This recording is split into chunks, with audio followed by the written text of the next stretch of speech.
On a bitterly cold night in the February 1943, 9 Norwegian commandos infiltrated the German-held Vemork plant, a hydroelectric plant owned by the Norsk Hydro just outside of Rjukan, Norway. Their mission was to destroy the water pipes in the basement of this plant. Although these commandos did not know the significance of their sabotage at the time, they later learned that their mission played a part in hindering Germany's atomic bomb program. As early nuclear research began in the United States, Germany was moving forward with its own nuclear energy research and atomic bomb program. In April 1939, Germany began a secret program called Uran-Veren, or Uranium Club. Led by physicist Kurt Diebner, the German program recruited some of the top scientific minds in Germany, including recent Nobel Prize winner Werner Heisenberg. Unlike their American counterparts, the Germans decided to use heavy water as a moderator instead of graphite. Heavy water was a key component in the making of the atom bomb. Following Germany's invasion of Norway in April 1940, the Germans took control of Norsk Hydro's Vemork plant just outside of Rjukan. The Norsk Hydro plant in the Telemark region of Norway at Vemork manufactured fertilizers, and heavy water was a byproduct. Germans intended to utilize the material in their atomic weapon research program. They had to be stopped. In October 1942, the first attempt to infiltrate the Vemork plant began with Operation Grouse and Operation Freshman. In the first stage of the mission, a small scout team of Norwegians, codenamed Grouse, parachuted from a plane and landed in the surrounding area of the plant to gather intelligence and prepare for the attack group. A month later, in November 1942, Operation Freshman commenced with a group of 39 British air troops. Carried by 2 military gliders, these soldiers were supposed to land near the plant under the guidance of the Grouse group and then attack the plant. A combination of bad weather and communication issues prevented the mission from proceeding as planned. One of the gliders crashed into a mountain and the other crash-landed far away from the targeted landing site. All of the men in the glider that hit the mountain died from the crash. While some of the soldiers on the second glider died in the crash, the others were executed by the Gestapo, who were acting on Hitler's recently issued commando order. Although they found a map that identified Vemork as the British target, the Germans were not able to find and capture the Grouse group, who were still in the area. Remaining in the wilderness with their limited supplies, the Grouse group was forced to live off the land and hunt wild reindeer. The group, renamed Swallow, proved to be integral in the second mission to raid Vemork, Operation Gunnerside. 3 months after the first attempt, the Swallow group received word from Britain that 6 more Norwegians would be sent to Rjukan for Operation Gunnerside.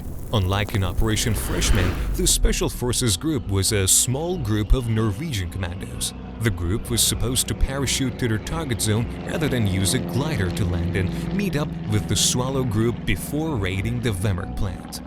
Led by Joachim Rønneberg, the group jumped from a plane under the cover of snowfall at around midnight on February 16, 1943.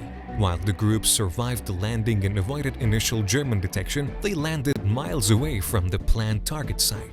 After traveling for about 5 days, the Gunnerside group connected with the Swallow group. Late in the evening on February 27, 1943, the Gunnerside group began the raid on the Vemork plant. There were 3 ways to access the plant. 1. Come down from the mountains above the plant, which was an area covered in minefields. 2. Cross a heavily guarded single-lane suspension bridge. Or 3. Travel to the bottom of the gorge, cross a half-frozen river, and climb a 500-foot-high cliff. The group voted to take the gorge, which led to a route alongside a railway line that a local contact said was relatively underguarded. In order to get through the plant's side gate fence, Knut Haklet used a pair of heavy-duty metal cutters brought by Rønneberg. After getting through the fence, the group divided into their 4-man explosives group and 5-man cover squad. The explosives group planned to enter the plant through a side door. This door, however, was locked. Rønneberg was able to find an access tunnel and entered the plant with Fredrik Kaiser. He and another man went through and seized the watchman. While holding the watchman hostage, they positioned explosives around the heavy water cells. In order to provide enough time to escape but still hear the explosion, he decided to shorten the fuses so that they lasted only 30 seconds rather than the designed 2 minutes.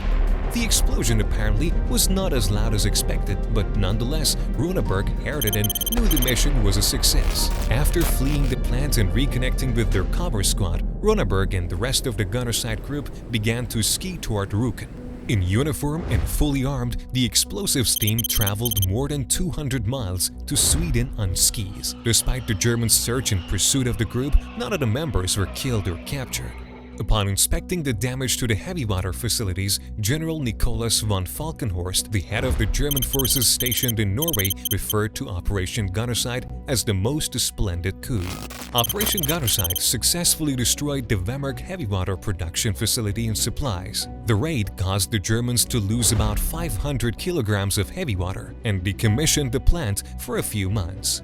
The mission's success, however, was not a final blow to the Germans' heavy water production. By May 1943, the heavy water production facilities were rebuilt and operating again. Even though bombing the plant was initially ruled out, the United States decided to bomb the Vemork plant following the Germans' reconstruction of the heavy water facilities. On November 16, 1943, 140 American bombers flew over Rjukan and bombed the Vemork plant.